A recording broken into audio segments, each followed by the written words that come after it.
convido aqueles que puderem e quiserem estar de pé. A palavra do Senhor está em Isaías 49, verso 15.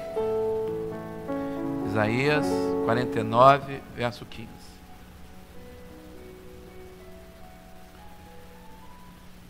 Meus irmãos, o Senhor deu um dom espiritual que a palavra que não é nossa, que não é de pastor algum, é do Senhor, ela se transformava como um rio,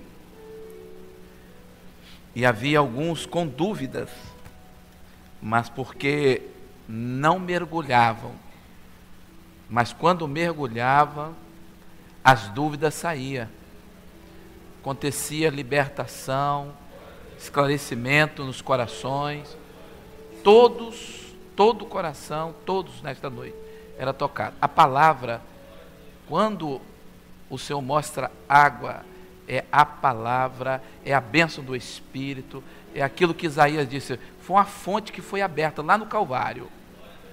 Quando ela abriu, ela olhou para mim e para você e disse assim, perdoa, porque eles não sabem o que faz, perdoa. E nunca mais parou de jorrar. Desça nela. Enquanto eu prego, você vai descendo. Enquanto eu prego, você vai descendo. Lá embaixo tem uma riqueza.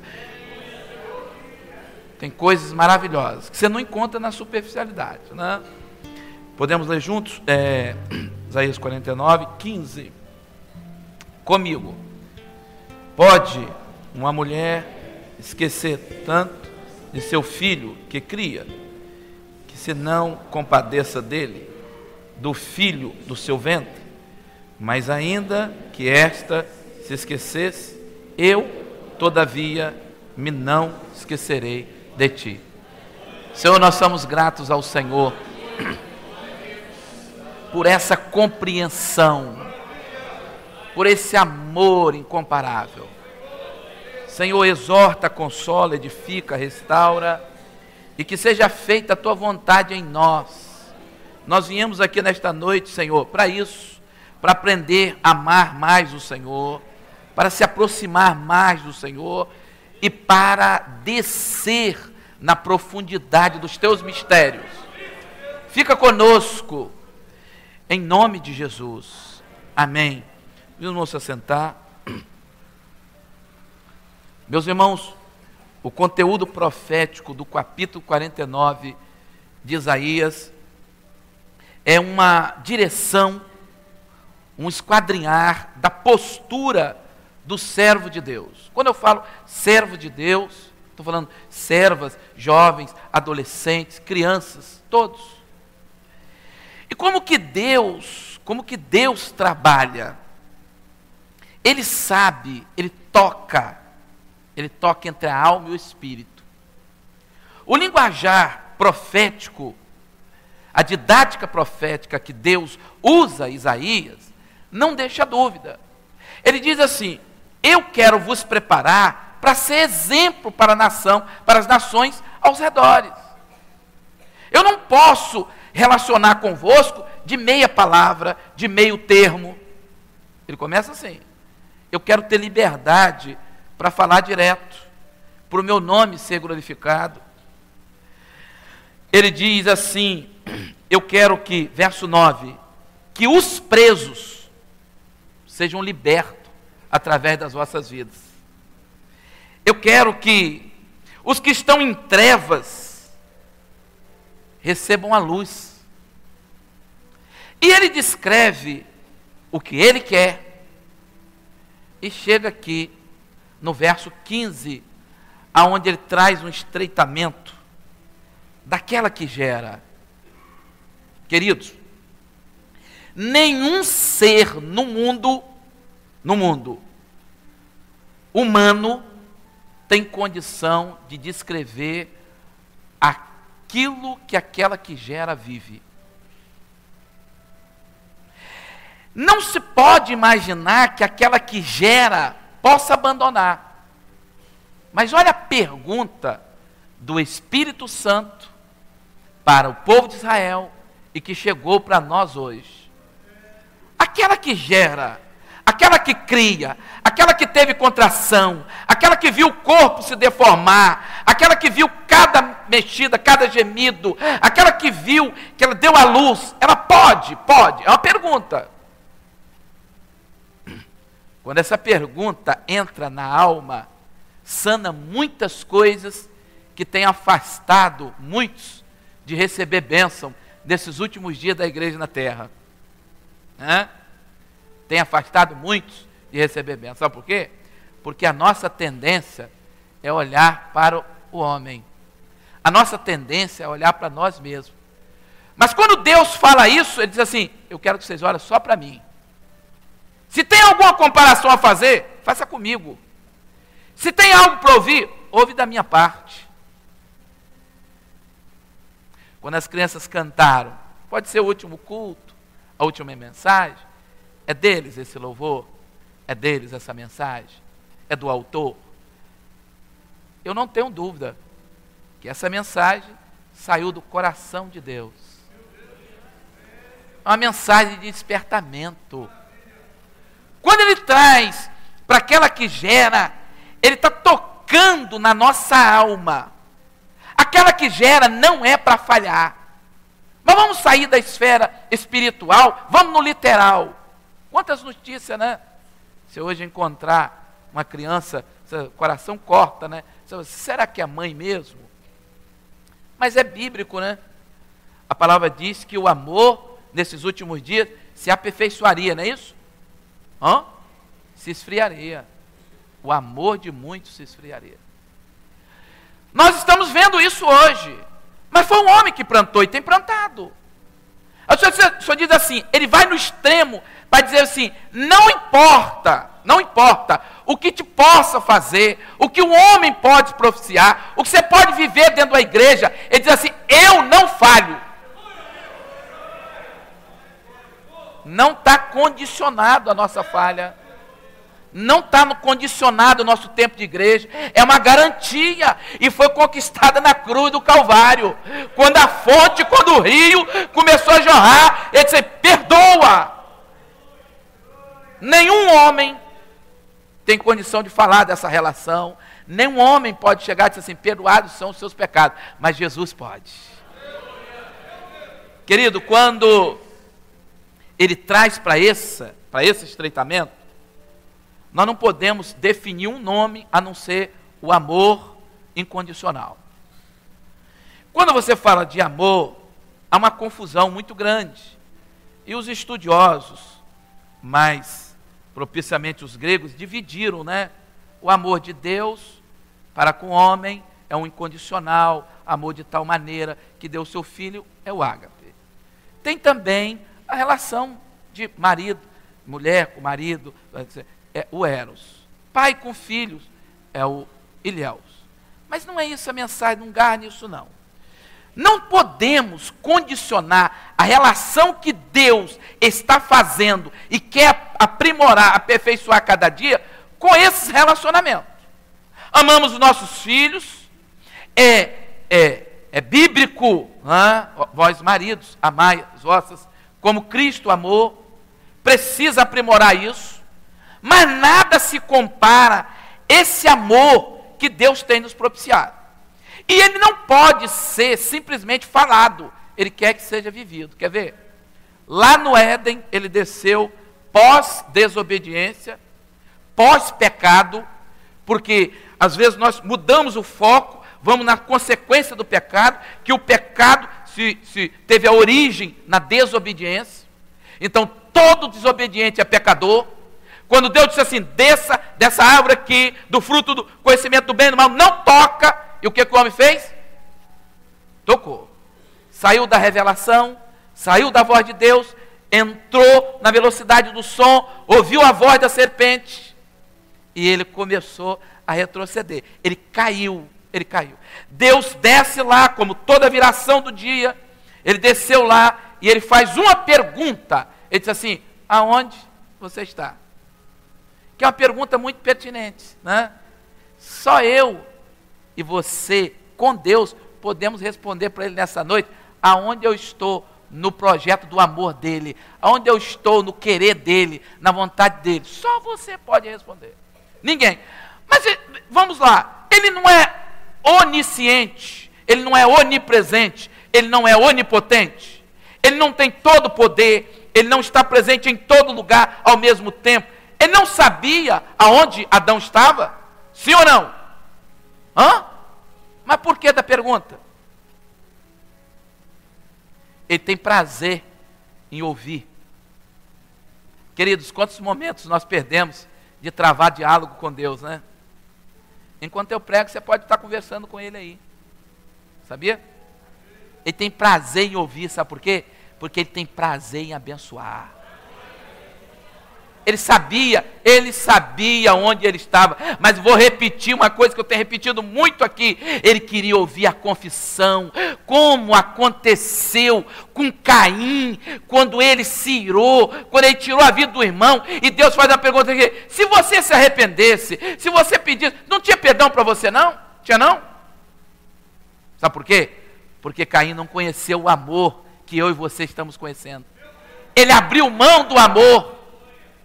Ele quis fazer um culto do jeito dele. Ele quis cultuar do jeito dele. Querido, isso é a coisa mais fácil que existe. Qualquer religioso faz isso melhor do que eu e você. Qualquer religioso. Eu não tenho essa força toda para subir, negócio de escada, andar com o negócio na cabeça. Eu não tenho. Mas respeito quem tem. Então, eu prefiro ser envolvido no amor dele. Porque o amor dele tira de mim um jugo de sacrifício, tira em mim um jugo de pagão, e me leva a ser ofertante, me leva a interagir com ele, me leva a viver da graça, me leva a viver da dispensação, me leva a ser dependente dele. Aí eu não preciso carregar ele no pescoço, nem no bolso, mas é ele que me carrega, é ele que sopra, é ele que impulsiona, é ele que estende a mão, é ele que opera milagre. É diferente. Então, quando eu entro nesse mistério, eu começo a viver uma coisa leve. Aí eu entendo o convite: vinde a mim, vós que estão cansados, sobrecarregados, e eu vos aliviarei. Então, ser servo, estar diácono, estar obreiro, professor, limpar a igreja, visitar, cantar na rua, não fica pesado, fica leve. Eu amo isso. Quando você encontra um crente travado, amarrado, parado na caminhada, ele não conhece esse mistério. Não conhece. Estou vendo que vocês estão descendo no rio, hein? Queridos, olha a pergunta. Olha o que Deus está fazendo conosco. E pelo dom desta noite, Ele quer acelerar esse processo. Quem me tocou? Quem me tocou? Ele sabia? Jesus sabia? Sim ou não? Sabia. Mas por que da pergunta? Ele queria que aquela alma se identificasse, que ela descesse como ela se encurvou, não foi na frente, foi por trás. Quando ela se encurva, ela toca ali onde tinha um sino e a romã, dizendo assim: eu tenho um sacerdote eterno aqui, eu elejo ele. Se vocês não querem receber, eu recebo, porque todas as religiões me levaram a morrer, mas eu tocar nele, a minha enfermidade sarou. Ali a eternidade se volta. Olha só, pedir qualquer um pode pedir, no meio da multidão, eu tenho certeza, eu preciso disso, eu preciso daquilo, mas ela pediu diferente, ela desceu, ela se humilhou, ela se arrependeu, confessou, a eternidade se voltou para ela, a eternidade se voltou e disse assim: quem me tocou? Ela deve ter levantado a mão e disse assim: fui eu, Senhor. Eu quero dizer que me tomaram tudo que eu tinha, gastei tudo, Senhor, e minha última esperança é o Senhor. Queridos, Deus tem feito isso neste lugar todos os cultos. É isso que o profeta traz a mensagem. Não foi diferente com Bartimeu, quando ele faz uma pergunta assim: o que queres que eu te faça? Ele sabia que ele estava cego, vivendo de migalhas. Querido, quando nós trazemos isso para o nosso cotidiano, Quantos crentes você conhece? Não olha para o seu lado não, olha para dentro. Quantos crentes você conhece que está à beira do caminho? O culto foi uma bênção, mas não houve mudança.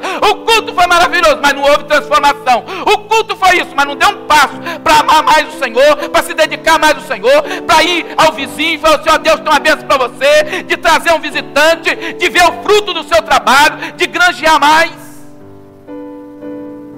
A mulher samaritana mostrou que ela desceu na profundidade, desfrutou do amor com eficiência e com prática. Disse, não, meu senhor, eu quero que o senhor vá comigo no próximo bairro, na próxima cidade, que eu quero dizer que eu só ouvia falar, eu só não creio, mas hoje esse amor entrou aqui dentro, aqui, ó.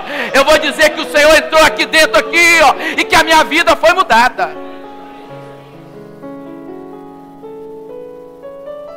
Olha que interessante. Pode. Aquela que gerou, que sofreu, que passou tudo, pode. Pode. Sim, pode, Senhor. Pode. Olha que interessante. Aos Efésios 3, verso 19. Olha que mistério, hein? E conheceu o amor de Cristo, que excede todo entendimento. Então está acima de mestrado, doutorado e qualquer um outro curso que tiver. Excede todo entendimento. É superior a tudo. Vamos lá, vamos ver o que diz aqui. Excede todo entendimento, para que sejais cheio de toda plenitude de Deus. Olha só. Nós estamos na terra onde tudo é parcial, menos a nossa experiência de fé com Ele. Tudo é momentâneo. A vida é um conto. O dia que nasceu, o dia que morreu. O emprego também. Felicidade também. Então basta uma coisa, não vou dizer muito não. Uma unha inflamada, tá tudo, acaba tudo.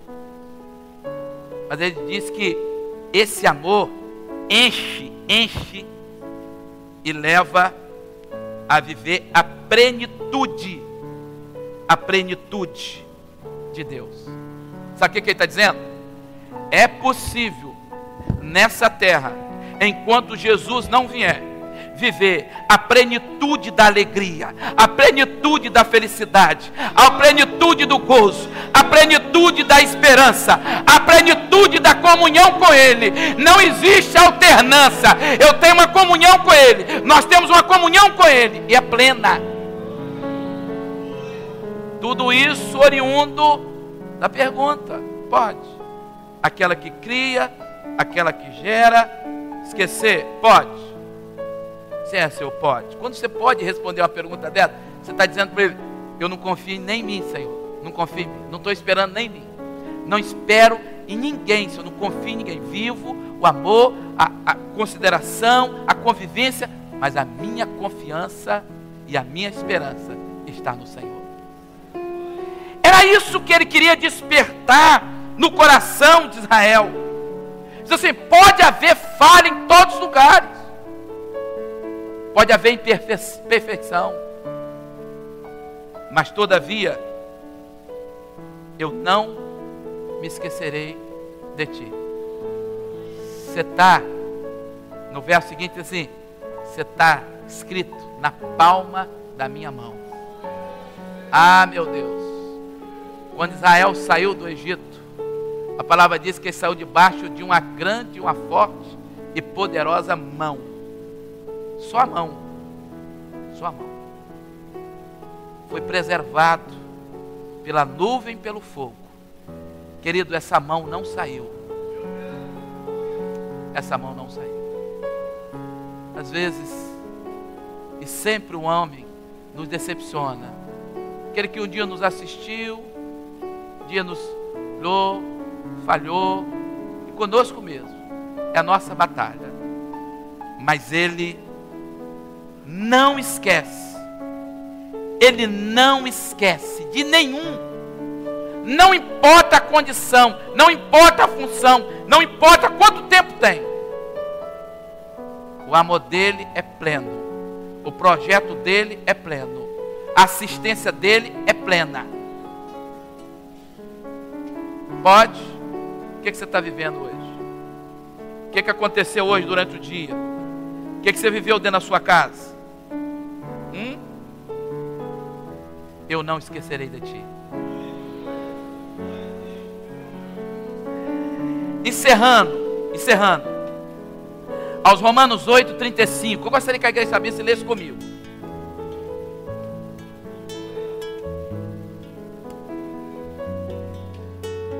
Deus está dizendo para nós e disse para Israel: meu projeto é supremo.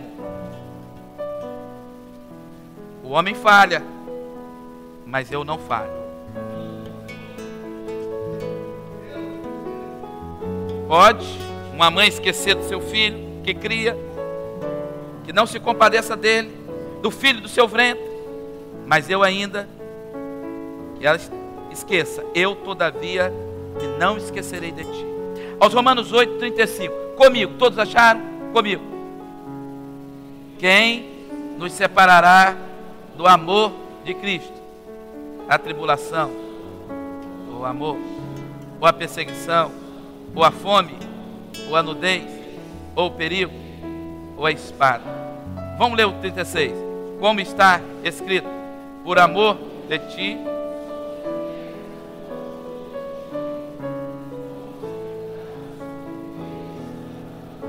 o próximo.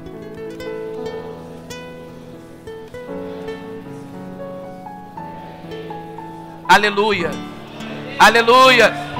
Deus não se esqueceu de você, meu querido. Deus não se esqueceu de você, minha querida. Ele está com os olhos atentos, com a mão estendida, dando ordem a anjo, arcanjo, serafim e querubim. Nós estamos de pé e vamos continuar. Não importa o que você está vivendo, o que possa viver, Ele não esquece, Ele se compadece. E Ele é Deus fiel. Ele não falha.